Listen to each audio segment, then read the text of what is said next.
Predikat terverifikasi oleh Dewan Pers. Saatnya Anda dengarkan Ruang Publik KBR yang dipersembahkan oleh Patiro dan The Asia Foundation. Halo, selamat pagi saudara, kembali lagi Anda mendengarkan Ruang Publik KBR. Sudah pukul 9, artinya Anda bergabung di sini selama 60 menit ke depan dan dengan tema Inisiatif Skema Transfer Anggaran Nasional Berbasis Ekologi atau TANE ya. Baik, dan ini merupakan persembahan dari Patiro dan The Asia Foundation. Dan yang jelas pagi ini di Ruang Publik KBR saya juga tidak sendirian karena saya menghadirkan dua narasumber sekaligus yang sudah join terhubung melalui aplikasi daring Zoom ya. Dan jangan kemana-mana, Anda tetap di sini hingga pukul 10. Nanti juga akan saya buka kesempatan untuk bertanya langsung mengenai sekitar tema yang akan kita obrolin sepanjang acara ini. Nah, ngomongin soal tema kita, inisiatif skema transfer anggaran nasional berbasis ekologi. Pembangunan berkelanjutan seperti diketahui tidak hanya mengedepankan aspek ekonomi saja, tetapi juga tidak lepas dari upaya pengelolaan dan pelestarian lingkungan hidup. Tanpa adanya pertimbangan yang bijak untuk mengelola dan melestarikan lingkungan hidup, tentu saja pembangunan dapat menggerus kondisi lingkungan Indonesia yang sudah dipandang mengkhawatirkan. Jadi sudah sangat kritis. Dalam rencana pembangunan jangka menengah nasional, kan pembangunan yang seimbang antara pertumbuhan ekonomi dan itu tinggal tersisa 45,8 juta hektar atau 24% dari pemicu terjadinya kelangkaan air Nusantara adver mulai dari tingkat provinsi, kemudian kabupaten sampai ke desa-desa untuk melindungi lingkungan hidupnya. Nah, seperti apa sih penjelasan seputar narasumber? Yang pertama saya akan sapa terlebih dahulu Mbak Maya Rustanti Tiro. Selamat pagi Mbak Maya. Ya, selamat pagi Mas. Kalau dari senyumnya sih kelihatannya selalu semangat nih Mbak Maya nih setiap hari ya, selalu sehat.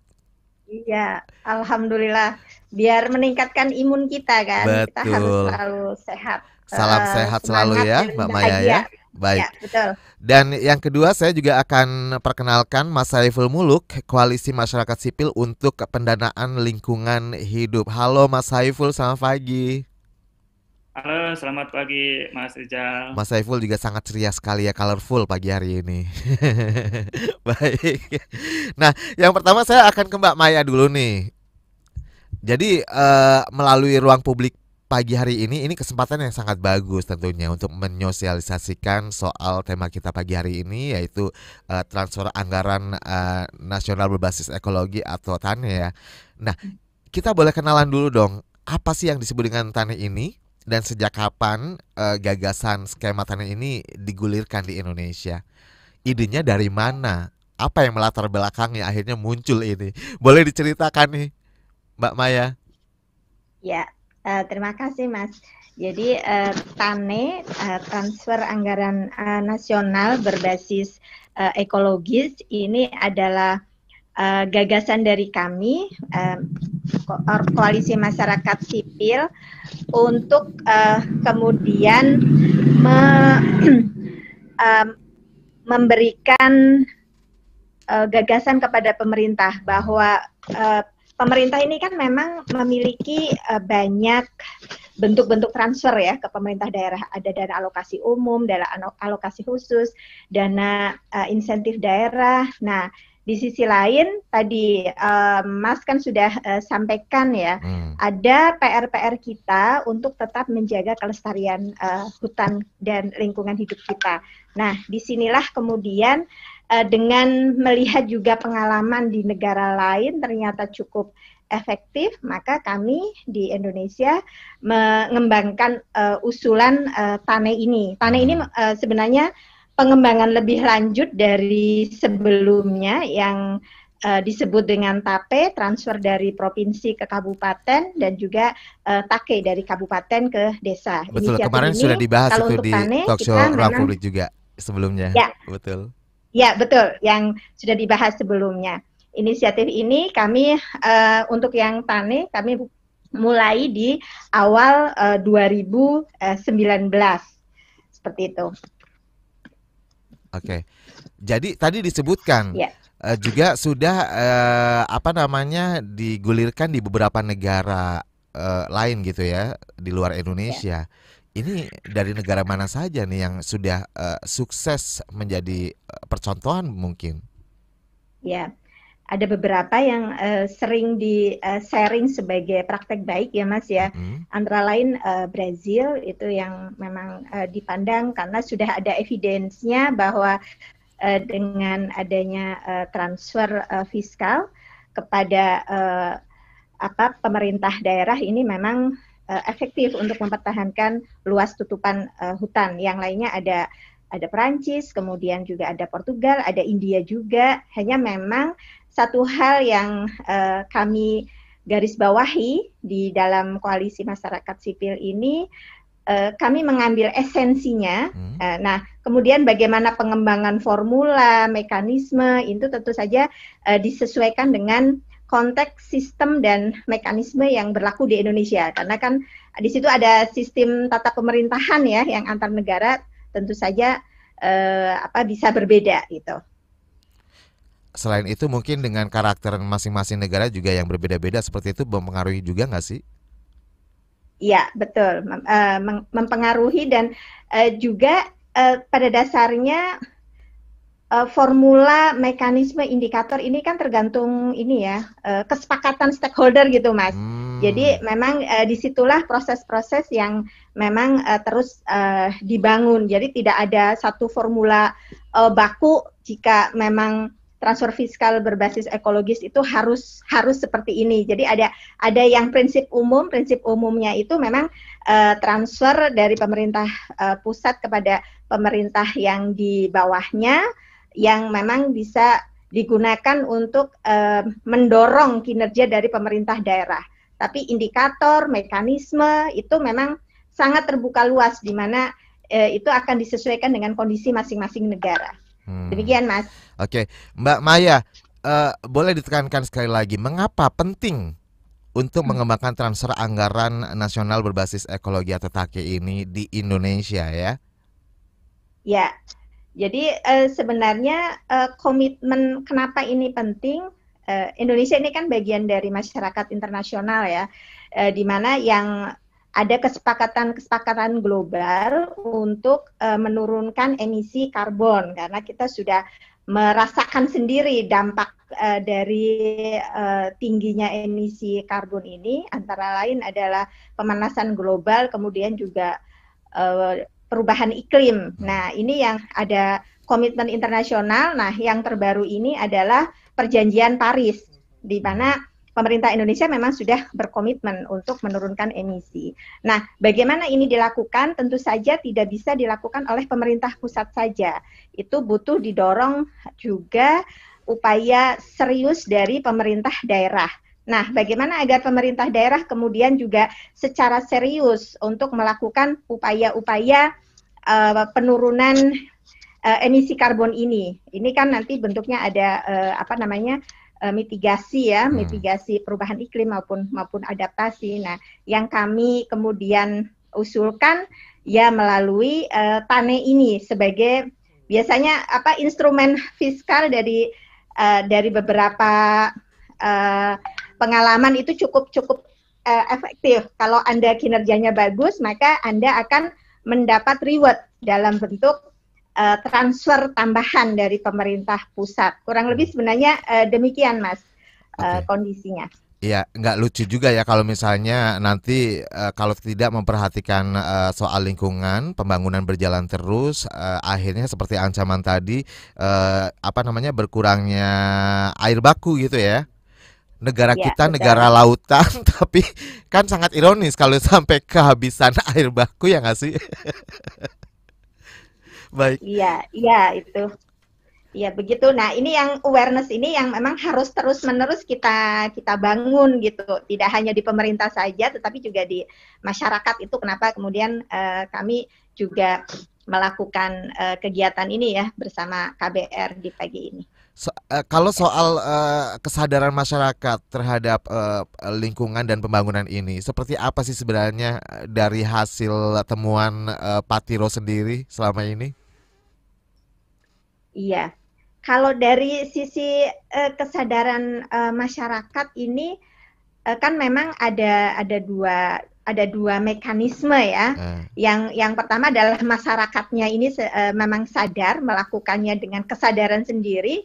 Kemudian yang kedua adalah memang kesadaran atau tindakan yang memang dipaksa karena regulasinya gitu. Nah, kalau dari sisi kesadaran ya mungkin sebenarnya kurang lebih nggak jauh-jauh ya seperti yang sekarang ini. Terkait dengan COVID disuruh pakai masker itu kan juga masih banyak juga gitu ya yang nggak pakai masker. Nah kurang lebih kondisinya seperti itu. Nah disinilah instrumen kedua, instrumen yang di level pemerintah ini yang memang juga menjadi penting gitu. Hanya tentu saja dengan cara-cara yang persuasif. Nah salah satu cara persuasif ini ya ngasih reward gitu dibandingkan dengan punishment. Betul. Nah, kalau Tane ini kan memang dia basisnya reward, Mas, bukan punishment. Iya, jadi bukan hanya sanksi saja ya yang diutamakan. Baik, dan sekarang saya pindah dulu ke Mas Saiful Muluk nih. Mas Saiful, apa sih yang menjadi concern dari Koalisi Masyarakat Sipil untuk pendanaan lingkungan hidup? Halo? Iya, Mas Saiful. Sebetulnya yang kami koalisi lakukan terkait dengan dana perlindungan lingkungan hidup ini kalau dikembalikan lagi dengan komitmen pemerintah tadi, ini adalah upaya untuk mendukung pemerintah dalam melaksanakan pembangunan berkelanjutan, gitu ya. Termasuk juga upaya menurunkan emisi gas rumah kaca yang sudah jadi komitmen pemerintah, gitu ya, yang sudah ditargetkan 29% dengan upaya sendiri dan 41% dengan bantuan luar negeri pada tahun 2030. Artinya kita punya waktu 10 tahun nih sebetulnya untuk mencapai target itu. Nah, kami mendorong pelaksanaan ecological fiscal transfer (EFT) atau transfer basis ekologis ini baik dalam bentuk TAPE, TAKE maupun TANE yang tadi sudah kita diskusikan di tingkat nasional. Ya, tujuannya sebetulnya agar aspek ekologi ini menjadi bagian yang sama penting dalam proses pembangunan berkelanjutan tadi. Jadi selama ini kan pembangunan berkelanjutan itu cenderung lebih fokus pada dimensi ekonomi dan sosialnya gitu ya. Nah, sementara sisi ekologinya itu relatif belum mendapatkan perhatian yang sama gitu ya. Nah, caranya itu ya kita mendorong bagaimana indikator ekologi ini menjadi variabel dalam proses transfer anggaran gitu ya. Nah, tetapi sebetulnya di balik persoalan teknis ini, sebetulnya kami mendorong perubahan paradigma dalam pengelolaan transfer anggaran ke daerah yang selama ini fokus pada masalah gitu ya. Jadi fokus pada masalah itu artinya daerah yang kemiskinannya lebih banyak dia mendapatkan alokasi yang lebih banyak gitu kan. Daerah yang lingkungannya rusak mendapatkan alokasi anggaran yang lebih banyak dibanding daerah yang lain. Nah, kita ubah paradigmanya dengan berbasis pada kinerja, artinya daerah yang kinerjanya bagus dalam menurunkan kemiskinan, dalam meningkatkan IPM, termasuk dalam meningkatkan kualitas lingkungan hidup. Nah, itu yang kita dorong, gitu ya, perubahan paradigma seperti itu. Nah, pada tahun anggaran 2019, misalnya transfer anggaran pemerintah berbasis kinerja ini, kalau kita lihat di RPJM yang tadi disebutkan, itu sudah baru tercapai sekitar 10% ya dari anggaran transfer ke daerah yang berbasis kinerja. Dan kalau kita lihat di RPJM lebih jauh, sebetulnya sudah ada target sebetulnya untuk meningkatkan alokasi ke transfer ke daerah berbasis kinerja hingga mencapai 20% pada 2024 mendatang. Nah, ini peluang yang akan kita coba kita dorong untuk mendorong pendanaan lingkungan hidup ini. Oke, sebenarnya apa sih permasalahannya kok sampai baru 10% nih dari target yang dicapai, yang dituju? Itu tadi ada persoalan struktur ya, atau paradigma yang selama ini dalam mengelola transfer anggaran itu lebih fokus pada kebutuhan dan masalah gitu ya, yang ada di daerah. Artinya itu tidak salah, memang harus begitu juga, tapi ini coba kita lengkapi dengan orientasi pada kinerja juga. Artinya masalah-masalah yang sudah diselesaikan itu, daerah-daerah yang sudah menyelesaikan masalahnya, baik itu masalah sosial, ekonomi maupun lingkungan. Nah, ini kita coba berikan insentif ya terhadap pencapaian kinerja yang sudah dicapai. Dan dalam konteks ini kenapa hanya baru 10%? Karena memang instrumennya saat ini masih terbatas, yaitu baru terbatas pada dana insentif daerah DID ya. Dan itu memang nilainya belum ya sekitar 10% dan ditambah sekarang mungkin dengan sebagian dari dana desa yang juga ada variabel kinerjanya. Baik. Nah, itu yang kita tempatkan untuk bisa ditingkatkan lagi. Ya, Mas Saiful dan Mbak Maya, kita tahan dulu karena kita harus jeda. Dan setelah ini nanti kita akan bahas lebih dalam lagi ya soal tanah ini. Tapi sebelumnya saya pengen menyapa juga nih, ada beberapa pendengar dan juga penonton live chat YouTube kita nih di channel YouTube Berita KBR ya. Selamat pagi, saya akan mau menyapa Fitria Musli, kemudian Ramlan Nugraha, Kristina Ora ya, Julius Hendra Hasanuddin, selamat pagi juga.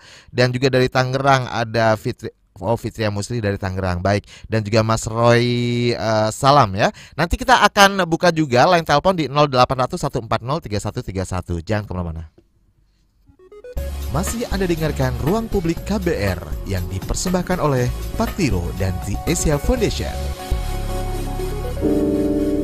Sampai sekarang rasa-rasanya belum ada yang bisa memastikan kapan pandemi ini bakal berakhir. Cukup bisa dimengerti sih kalau ada yang mengeluh burnout atau mati gaya lantaran harus di rumah saja. Tapi bagaimana rasanya jika kita benar-benar hidup terisolasi dengan interaksi terbatas dengan manusia lainnya? 1 dari 3 orang pertama yang dinyatakan positif COVID-19 di Indonesia, Ratri Anindya Jati, menuliskan pengalamannya dalam surat yang dibacakan aktor Dion Wiyoko. Pengalaman beberapa bulan ke belakang seringkali membuat saya berpikir, mungkin ini saatnya kita introspeksi terhadap diri kita. Jadikan masa karantina untuk rehat sejenak, menata, dan menyusun kembali tata cara hidup dan tujuan hidup kita setelah pandemi ini berakhir. Tentunya menuju ke arah yang lebih baik. Lengkapnya bisa Anda dengarkan dalam original podcast Spotify Dear Dearest yang diproduksi KBR Prime. Dengarkan gratis hanya di Spotify. Sekarang kamu gak bakal ketinggalan berita lagi. Lewat podcast, kamu bisa kembali menyimak apa yang sudah lewat serta obrolan seru di balik sebuah peristiwa. Gak perlu repot download aplikasi lagi. Ketik aja kbrprime.id di browser ponsel pintar kamu dan simak beragam podcast di KBR Prime. Mulai rangkuman berita hingga cerita, KBR Trending, Ruang Publik, Love Buzz, diskusi psikologi, Parbada, ngulas film, lika-liku mancanegara, cek fakta, dan masih banyak lagi. Jadi waktu pas saya mau bunuh diri itu halusinasi saya bilang mati aja buruan, sampah katanya mau mati. Teman-teman juga ada pada tahu sih I'm gay, tapi mereka fine-fine aja sih, selama kita baik mereka welcome kok. KBR Prime menemani aktivitas harianmu yang padat dengan beragam informasi dan obrolan seru kapan saja dan di mana saja. Temukan juga podcast KBR Prime di aplikasi podcast lainnya. KBR Prime, cara asik mendengar berita. KBR Prime, podcast for curious mind. Semuanya jadi berapa, Bang? 13.000, Bu. Waduh, Bang, dipakai dong maskernya. Betul itu, Bu. Pakai masker yang bener. Jangan diturunin di dagu biar nggak nyiprat kemana-mana. Saya aja kalau mau belanja selalu pakai masker, bawa hand sanitizer dan kantong belanja sendiri. Benar, disiplin protokol kesehatan. Utamanya di tempat keramaian seperti pasar. Jangan berdagang jika sakit. Semprot lapak dengan disinfektan dan barang dagangan jangan biarkan terbuka. Selalu gunakan masker saat berdagang. Jika kondisi pasar padat dan ramai, gunakan pelindung wajah. Pasang pembatas dengan benar dan tetap jaga jarak fisik minimal 2 meter. Gunakan transaksi non-tunai. Jika tidak, cuci tangan pakai sabun atau hand sanitizer setelah bertransaksi. Informasi ini dipersembahkan oleh PMI, kolaborasi dengan Kementerian Pertanian Republik Indonesia dan FAO, serta didukung oleh USAID. Anda tengah mendengarkan KBR, radio berjaringan yang berpredikat terverifikasi oleh Dewan Pers. Masih Anda dengarkan Ruang Publik KBR yang dipersembahkan oleh Patiro dan The Asia Foundation. Anda masih mendengarkan Ruang Publik KBR bersama saya Rizal Wijaya yang disiarkan melalui 100 radio jaringan KBR di seluruh Indonesia dari Aceh hingga Papua. Kemudian di Jakarta Anda bisa mendengarkan melalui 104,2 MS3 FM. Dan tentunya kita juga masih live streaming melalui YouTube channel Berita KBR. Silakan Anda bisa juga ikut komentar di live chat kami ya. Atau melalui telepon sekarang juga kami buka untuk live interaktif, telepon bebas pulsa di 0800 140 3131. Nah, untuk WhatsApp Anda bisa juga kirimkan melalui 0812 118 8181 atau mention ke akun Twitter @halokbr. Baik, dan ada beberapa pertanyaan juga yang sudah masuk melalui live chat. Saya bacakan terlebih dahulu. Ada Bimo Bramantio. Apa saja ukuran kinerja dari daerah-daerah yang berprestasi dalam mendukung program ekologi ini, dan bagaimana memastikan implementasi TANE di lapangan itu merata dan bermanfaat bagi rakyat? Nah, ini saya juga penasaran nih, kriterianya apa saja sih? Mungkin siapa nih yang akan menjawab nih, Mbak Maya atau Mas Saiful? Silakan, nanti ditambahkan juga melengkapi. Mas Saiful ya. Oke, Mas Saiful. Ya, mungkin nanti bisa dilengkapi dengan Mbak Maya ya.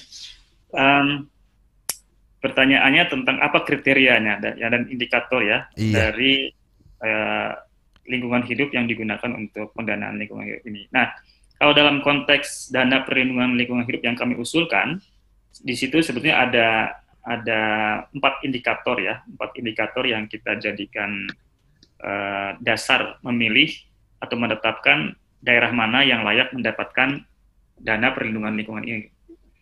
Yang pertama yaitu daerah dengan indikator pertama adalah indeks kualitas lingkungan hidup atau IKLH. Ya, artinya nilai IKLH yang dicapai oleh satu daerah. Dan itu dilihat dari nanti siapa yang layak itu dilihat dari tingkat rata-rata nasionalnya. Yang kedua adalah indikator peningkatan IKLH itu sendiri. Jadi ada IKLH nilainya, ada progresnya, peningkatan IKLH-nya. Jadi kalau IKLH dibandingkan dengan tahun sebelumnya, apakah ada peningkatan atau penurunan. Nah, yang diberikan pendanaan ini adalah yang mengalami peningkatan dari sisi IKLH-nya dan peningkatannya di atas rata-rata nasional. Yang ketiga adalah luas kawasan lindung darat. Luas kawasan lindung darat itu terdiri dari hutan lindung dan hutan konservasi. Artinya berapa komposisi atau persentase luas lahan kawasan lindung yang ada di daerah yang di atas rata-rata nasional itu yang bisa mendapatkan pendanaan ini. Dan yang terakhir adalah luas kawasan lindung perairan atau kawasan konservasi laut. Sama dengan tadi bahwa proporsinya ini adalah yang di atas rata-rata yang kemudian bisa mendapatkan pendanaan ini. Kira-kira kalau dari sisi kriteria indikator seperti itu. Nah, nanti memang akhirnya tidak semua provinsi mendapatkan, tapi memang hanya provinsi-provinsi dengan kinerja ekologi yang memenuhi standar atau standar di atas rata-rata nasional. Kira-kira seperti itu. Seperti tadi disinggung di depan ya, sebagai reward gitu ya, Mas ya. Ya, betul. Baik, Mbak Maya ada yang mau ditambahkan dari pertanyaan ini? Ya, mungkin saya tambahkan karena sebenarnya yang dikembangkan oleh koalisi masyarakat sipil ini kami mengembangkan TANE melalui beberapa skema, ada yang melalui skema dana insentif daerah dan ada juga yang melalui dana perlindungan lingkungan hidup. Nah, tadi Mas Kang Saiful sudah menjelaskan indikator yang terkait dengan dana perlindungan lingkungan hidup. Nah, kalau yang kami usulkan untuk indikator di dana insentif daerah ini memang ada beberapa ya, ada indikator proses terkait dengan kebijakan pro lingkungan. Jadi kan ada beberapa Pemda yang memang mengeluarkan kebijakan ya. Ini sudah masuk ya sebagai poin untuk dinilai juga besaran anggaran untuk fungsi lingkungan hidup itu menjadi indikator proses. Sementara outcome kurang lebih sama untuk yang IKLH ya, indeks kualitas lingkungan hidup dan juga perubahannya, kemudian indeks tutupan hutan ya, luas tutupan hutan dan juga perubahannya. Nah, jadi memang ini apa sebenarnya perbedaan antara DID dan DPL ya, karena ya kurang lebih tadi indikatornya kan yang ada yang sama gitu. Nah, kalau DID ini memang mekanismenya memang langsung transfer ya ke daerah. Nah, regulasinya ini berbeda dengan DPL yang memang kami usulkan melalui hibah daerah gitu ya. Jadi kalau namanya hibah nanti ada perjanjian hibah antara pemerintah pusat dengan pemerintah daerah. Sementara kalau DID dia menggunakan mekanisme APBN seperti biasa, hanya memang dia slotnya di dana insentif daerah. Jadi tidak perlu ada perjanjian khusus terkait dengan DID ini karena dia masuk ke salah satu skema di dalam APBN. Kurang lebih demikian, Mas. Oke. Nah, ini soal dana perlindungan lingkungan ya, yang tadi disebutkan dari hibah gitu ya. Betul ya Mbak Maya ya. Mungkin dari Mas Saiful Muluk nih bisa ditambahkan nih untuk menjelaskan lebih rinci lagi nih mengenai dana perlindungan lingkungan. Oke. Jadi sebetulnya konsep dana perlindungan lingkungan atau yang kita sering singkat DPL ini sebetulnya merupakan konsep pendanaan baru ya. Artinya memang belum ada selama ini dalam apa namanya instrumen fiskal yang ada saat ini. Dan sebetulnya DPL ini digagas pertama kali oleh Kementerian Keuangan sendiri, yaitu Menteri Keuangan yang saat itu pada Agustus 2019 meluncurkan konsep ini gitu kan. Jadi sebetulnya secara definisi apa itu DPL saat ini belum ada ya. Artinya memang karena belum ada regulasinya ya. Jadi apa nah, cuman kami mencoba merumuskan satu konsep tentang DPL ini berdasarkan konsep awal yang dilontarkan oleh Menteri Keuangan saat itu. Menteri Keuangan menyatakan bahwa DPL ini nantinya akan diberikan kepada provinsi, kemudian menjadi bagian dari dana insentif, artinya menjadi insentif gitu ya. Dan lebih bertujuan untuk konservasi lingkungan. Nah, berdasarkan konsep awal tersebut, kami mencoba mengelaborasi seperti apa sih DPL itu. Nah, kita diskusi cukup panjang dan lalu akhirnya mengerucut pada gagasan tentang hibah DPL. Lalu hibah dana perlindungan lingkungan hidup. Nah, apa sih sebenarnya hibah DPL? Nah, kami definisikan hibah DPL ini sebagai hibah dari pemerintah pusat kepada pemerintah daerah yang bersumber dari penerimaan dalam negeri, dalam hal ini dalam rupiah atau APBN, jadi bukan hibah luar negeri. Kemudian didistribusikan kepada pemerintah provinsi tertentu, artinya memang tidak semua, karena memang ada kriteria, dan berdasarkan kriteria ekologis yang tadi kita sebutkan ada 4 indikator tadi. Nah, sebagai bentuk kinerja, insentif kinerja dan sebagai kompensasi. Nah, ini memang ada 2 konsep yang penting di sini, yaitu insentif dan kompensasi. Meskipun secara garis besar dua-duanya insentifnya. Kalau tadi insentif kinerja itu diukur dari seberapa besar peningkatan kinerja yang diperoleh satu daerah, itu yang kemudian diberikan reward dana pendanaan ini. Nah, kalau kompensasi basisnya adalah tadi indikator yang ketiga dan keempat, berapa luas kawasan lindung yang dialokasikan oleh daerah. Karena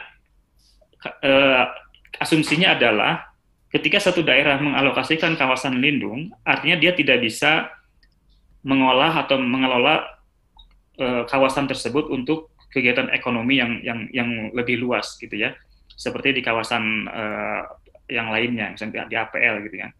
Dan di situ kegiatannya sangat terbatas, kegiatan ekonomi di kawasan lindung sangat terbatas. Nah, sehingga ada opportunity cost yang hilang.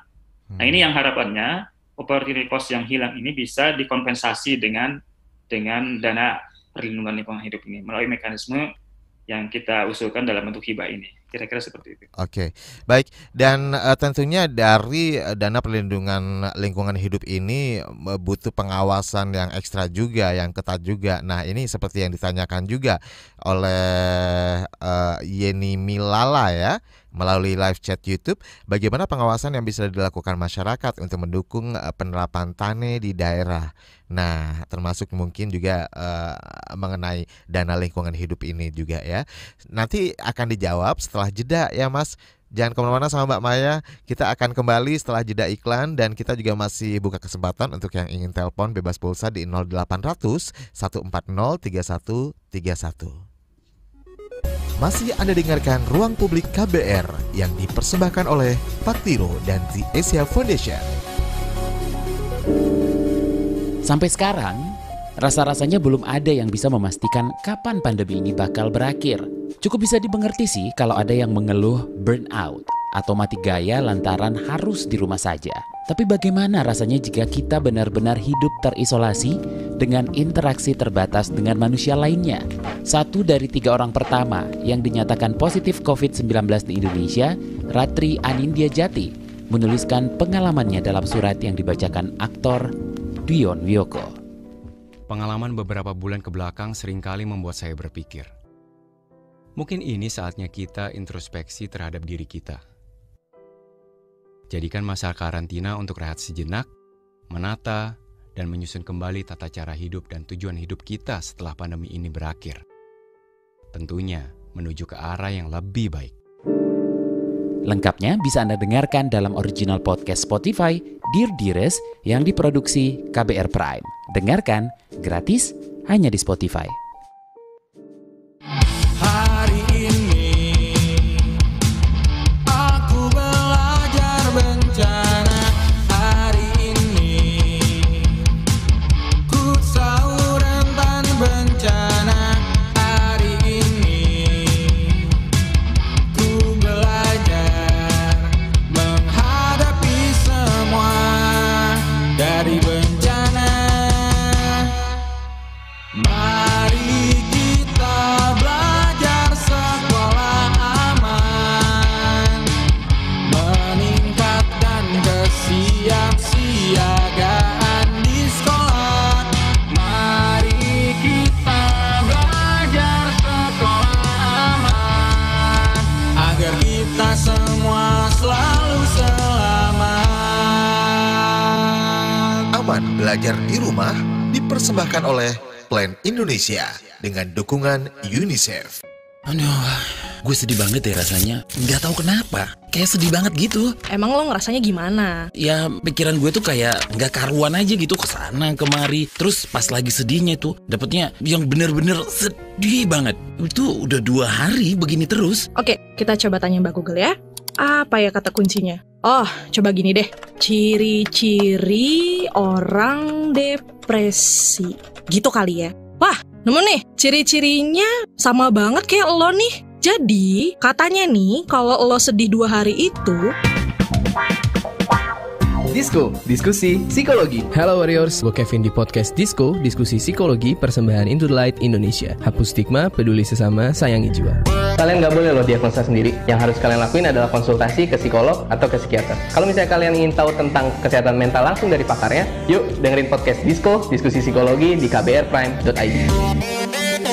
KBR Prime, podcast for curious mind. Masih Anda dengarkan Ruang Publik KBR yang dipersembahkan oleh Patiro dan The Asia Foundation.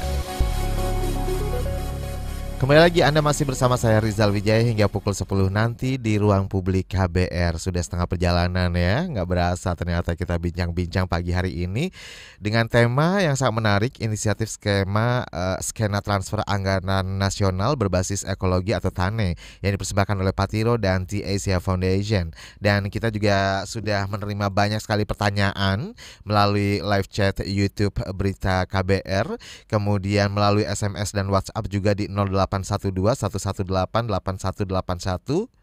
Dan bagi Anda yang ingin telepon silakan boleh ya langsung saja di 0800-140-3131 bebas pulsa. Pagi ini Ruang Publik juga masih Anda dengarkan di 100 radio jaringan KBR di seluruh Indonesia dari Aceh hingga Papua.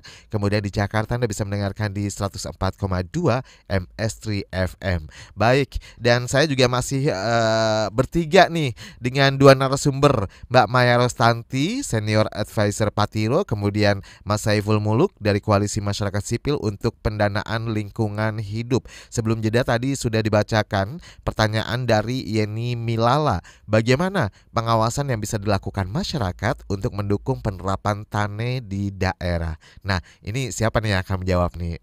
Di antara Mas Saiful atau Mbak Maya nih? Mbak Maya ya. Silakan Mbak Maya.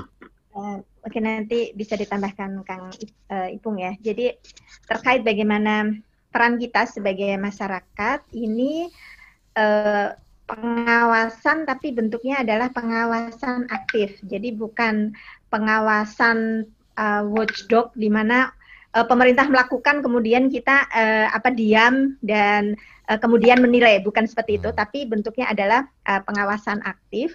Yang dimaksud dengan pengawasan aktif adalah yang pertama kita bisa mulai dari diri sendiri untuk kemudian sadar terkait pentingnya kita menjaga lingkungan hidup dan hutan kita. Termasuk kelihatan sederhana ya, misalnya penggunaan air di rumah itu tidak boros-boros, begitu juga dengan bagaimana meminimalisir penggunaan plastik gitu ya. Kemudian juga bagaimana kita bisa mencegah polusi air, tidak membuang sampah sembarangan di sungai misalnya gitu. Dari ya. hal-hal sederhana ya bisa kita lakukan.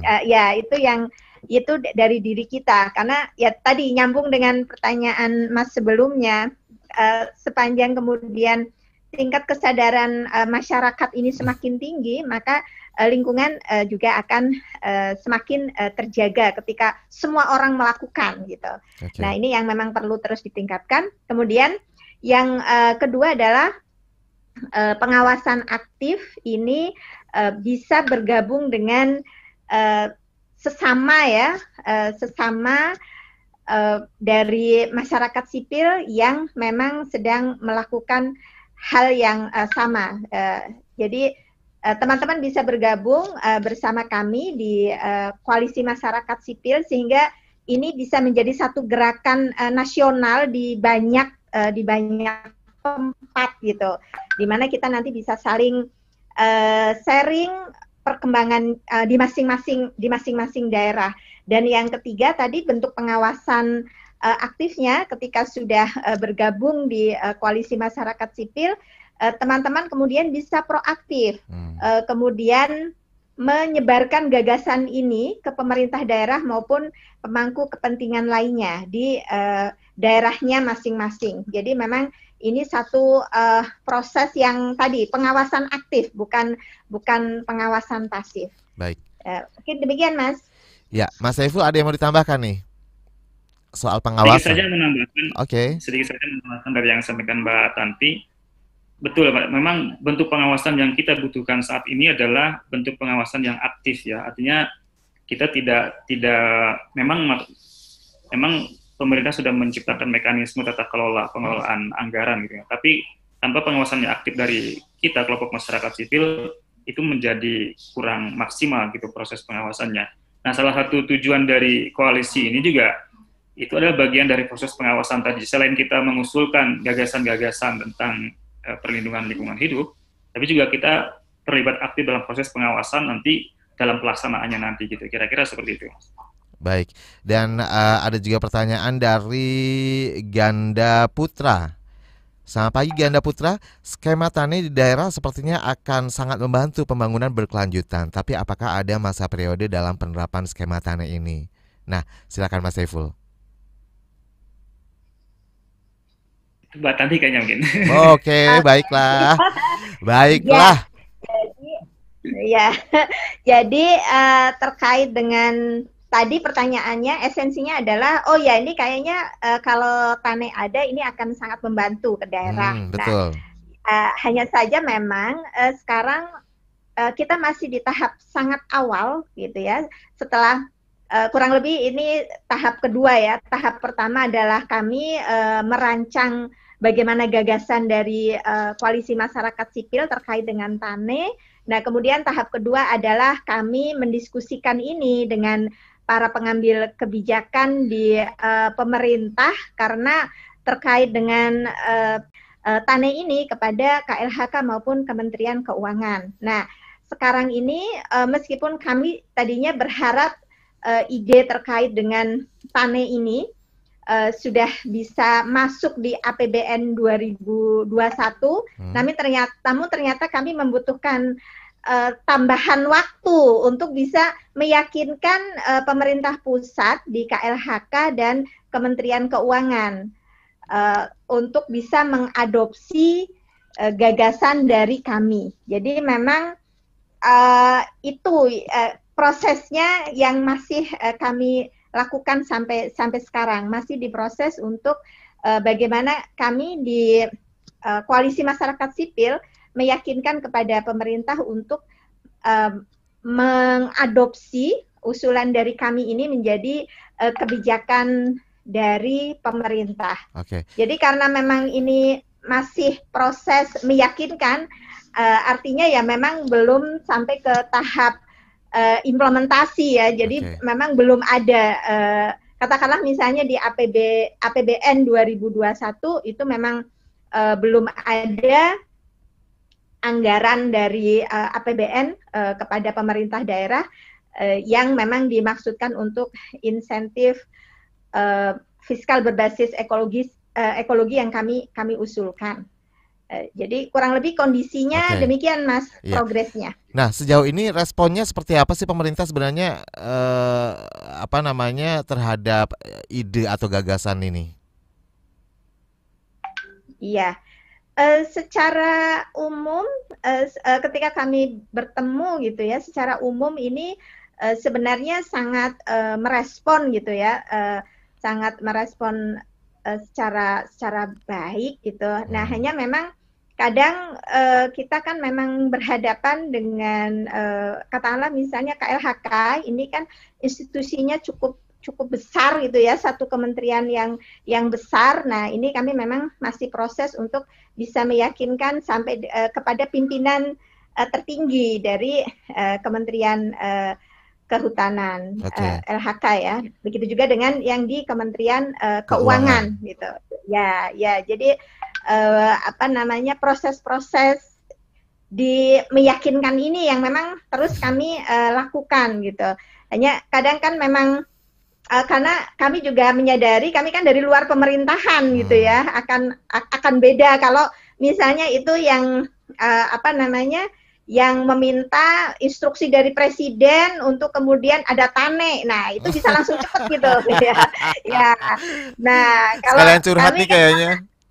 Ya, kalau kami kan karena dari masyarakat sipil gitu, sehingga memang prosesnya jadi memang agak lebih panjang, tetapi dari respon sejauh ini kami masih tetap optimis bahwa ide ini pada akhirnya nanti akan bisa diadopsi sebagai harapannya kapan nih idealnya yang untuk respon dari pemerintah cepatnya supaya implementasinya bisa cepatnya juga dilakukan.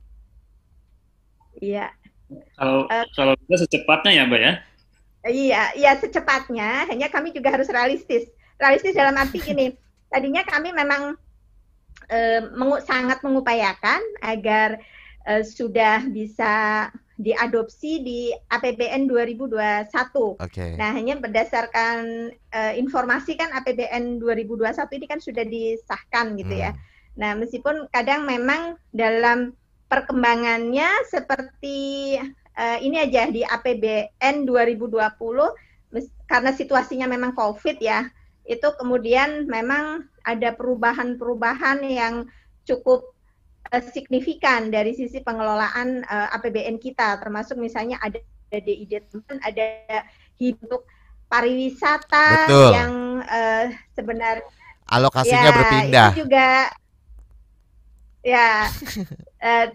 itu juga kemudian ya memang kalau dari normal ya memang mau nggak mau harus kemudian melihat ke tahun depan ya, APBN 2022 dalam jika kita bicara mekanisme normal, tetapi kemudian dalam perkembangannya masih sangat dimungkinkan ada momentum-momentum yang kemudian bisa digunakan agar gagasan terkait tanah ini bisa diadopsi lebih cepat. Baiklah, dan sebelum kita jeda ada satu pertanyaan, ini dikhususkan tertuju untuk Bapak Saiful katanya.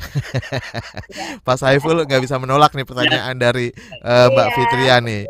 Pertanyaan untuk Pak Saiful katanya, apakah dengan adanya Undang-Undang Omnibus Law, yang baru disahkan DPR ya kan, ada pengaruhnya nggak sih pada pelestarian lingkungan dan pendanaannya tentunya?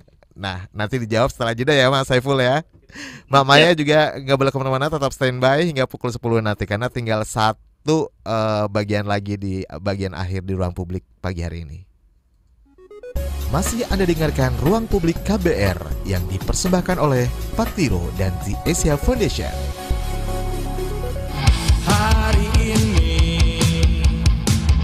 aku belajar bencana. Hari ini ku tahu rentan bencana. Hari ini ku belajar menghadapi semua dari bencana. Mari kita belajar sekolah aman, meningkatkan kesiapsiagaan di sekolah. Mari kita belajar sekolah aman, agar kita semua selalu selamat. Aman belajar di rumah dipersembahkan oleh Plan Indonesia dengan dukungan UNICEF. Sampai sekarang, rasa-rasanya belum ada yang bisa memastikan kapan pandemi ini bakal berakhir. Cukup bisa dimengerti sih kalau ada yang mengeluh burnout atau mati gaya lantaran harus di rumah saja. Tapi bagaimana rasanya jika kita benar-benar hidup terisolasi dengan interaksi terbatas dengan manusia lainnya? 1 dari 3 orang pertama yang dinyatakan positif COVID-19 di Indonesia, Ratri Anindya Jati, menuliskan pengalamannya dalam surat yang dibacakan aktor Dion Wiyoko. Pengalaman beberapa bulan ke belakang seringkali membuat saya berpikir, mungkin ini saatnya kita introspeksi terhadap diri kita. Jadikan masa karantina untuk rehat sejenak, menata, dan menyusun kembali tata cara hidup dan tujuan hidup kita setelah pandemi ini berakhir. Tentunya menuju ke arah yang lebih baik. Lengkapnya bisa Anda dengarkan dalam original podcast Spotify Dear Dearest yang diproduksi KBR Prime. Dengarkan gratis hanya di Spotify. Di masa pandemi COVID-19, tingkat kunjungan di fasilitas kesehatan mengalami penurunan cukup drastis. Kekhawatiran warga akan terpapar hingga imbauan pemerintah untuk tetap tinggal di rumah menjadi salah satu alasan tren penurunan ini. Berbagai inovasi terus ditingkatkan agar pelayanan kesehatan tetap berjalan efektif, seperti yang dilakukan Puskesmas Kecamatan Kebonjeruk, Jakarta Barat. Dr. Elvira Kamarau Putri menjelaskan. Karena pasien-pasien ini takut untuk datang ke pelayanan kesehatan, jadi kami memfasilitasi dengan layanan circlein seperti itu. Jadi layanan konsultasi online. Jadi pasien bebas untuk menceritakan keluhan atau tanda gejalanya yang ia rasakan, nanti kami akan tanggapi dan jika memerlukan obat, kami juga bisa meresepkan. Nanti pasien sendiri yang akan datang untuk mengambil obat tersebut di puskesmas kami. Jadi untuk pelayanan sih artinya berjalan dengan lancar ya, sebelum dan selama pandemi. Dipersembahkan oleh Kementerian Pan-RB, didukung oleh kerjasama Indonesia-Jerman.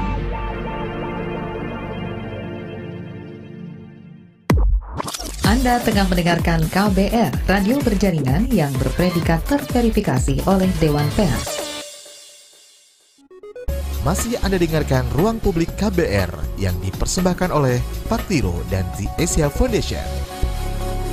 Kita ada di bagian akhir Ruang Publik KBR pagi hari ini yang dipersembahkan oleh Patiro dan The Asia Foundation dengan tema inisiatif skema transfer anggaran nasional berbasis ekologi atau TANE. Baiklah, dan kita juga masih tersambung dengan dua narasumber melalui aplikasi Zoom pagi hari ini, Mbak Maya Rostanti, Senior Advisor Patiro, kemudian Mas Saiful Muluk, Koalisi Masyarakat Sipil untuk Pendanaan Lingkungan Hidup. Dan beberapa pertanyaan juga sudah diajukan melalui live chat di YouTube channel Berita KBR, sekaligus streaming di sana ya. Kemudian Anda yang di Jakarta bisa mendengarkan di 104,2 MS3 FM. Nah, tadi pertanyaan khusus untuk Mas Saiful. Tapi sebelumnya ada penelpon ya. Ada penelpon nih. Mbak Aisyah. Oh, Alesa. Halo, selamat pagi Mbak Alesa. Pagi, Mas. Ya, silakan Mbak Alesa, ada yang mau ditanyakan Mbak Alesa? Iya, Mas. Mas, saya mau tanya nih, apakah masyarakat juga bisa ikut berpartisipasi dalam menyalurkan hibah dana perlindungan lingkungan yang dilakukan oleh koalisi masyarakat sipil? Dan jika iya, bagaimana bentuknya? Terima kasih. Oke, terima kasih Mbak Alesa. Silakan. Siapa yang menjawab, Mas Terima Saiful? kasih pertanyaannya Mbak Alesa yang sangat bagus. Jadi dalam konsep dana hibah DPL yang kami usulkan ini nanti adalah aliran dananya itu mengalir dari pemerintah pusat kepada pemerintah provinsi penerima gitu ya.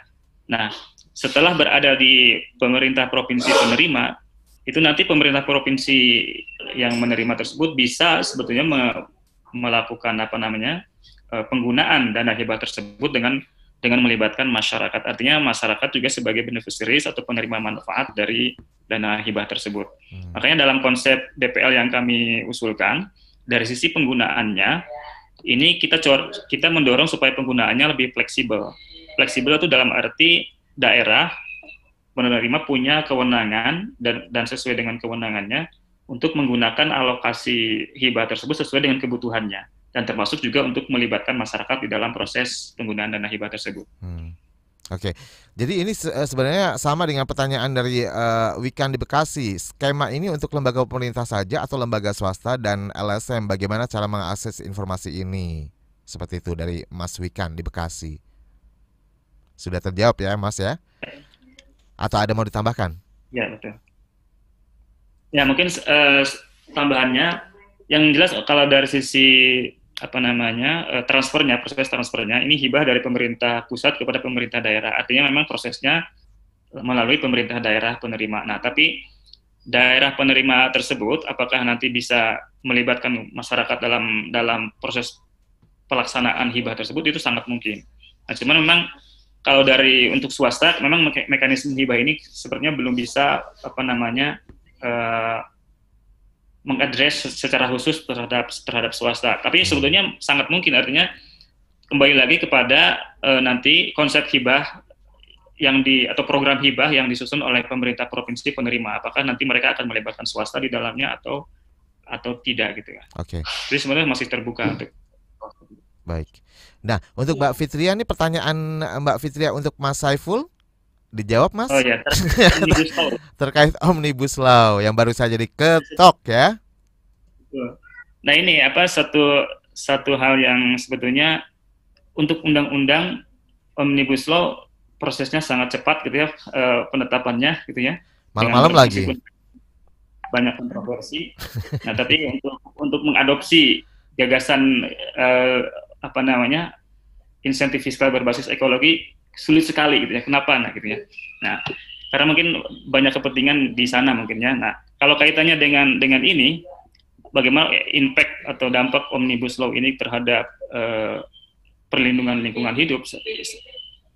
Saya merasa bahwa Omnibus Law ini secara kalau orang bilang totally mungkin sangat berdampak terhadap nanti kerusakan lingkungan. Artinya potensi kerusakan lingkungan akibat dari penerapan Omnibus Law ini bahkan bisa diprediksi gitu. Secara sederhananya begini. Untuk kasus Papua misalnya, Papua yang saat ini katakanlah sumber daya alamnya masih sangat kaya, hutannya masih sangat luas. Nah, kemudian dengan Omnibus Law ini, maka proses-proses perizinan yang selama ini ada di kabupaten dan di provinsi, dan kemudian ketika itu ada hambatan di tingkat provinsi dan di tingkat kabupaten, maka bisa langsung diambil alih oleh pemerintah pusat. Artinya pemerintah pusat bisa langsung menerbitkan izin tanpa ada katakanlah persetujuan atau dari pemerintah daerah. Nah artinya dan pemerintah daerah sendiri akhirnya tidak bisa lagi mempertahankan kawasan katakanlah sumber daya alamnya yang selama ini mereka pertahankan seperti itu. Artinya ketika pemerintah pusat punya keinginan untuk katakan mengubah kawasan hutan menjadi kawasan penggunaan lain karena untuk kepentingan industri misalnya atau untuk kepentingan itu, ya dia bisa mengubah begitu saja. Artinya tidak perlu ada persetujuan dari provinsi dan seterusnya. Nah, ini salah satu dampak mungkin akan terjadi. Mbak Maya, selain dampak, ini juga untuk penerapan TANE gitu ya. Implementasinya pasti juga banyak sekali tantangan. Seperti tadi sebenarnya sudah disinggung, ada tantangan dari pemerintah sendiri, ya kan? Dari masyarakat, soal kesadaran dan sebagainya. Tantangan yang terberat itu yang mana ini Mbak Maya sebenarnya? Iya. Kalau ditanya tantangan terberat sih sebenarnya nggak ada ya Mas ya. Lah, Artinya gini, nggak kita ada ya? melihat ya maksudnya kita pakai ini aliran positif dan semangat gitu. Oke. Artinya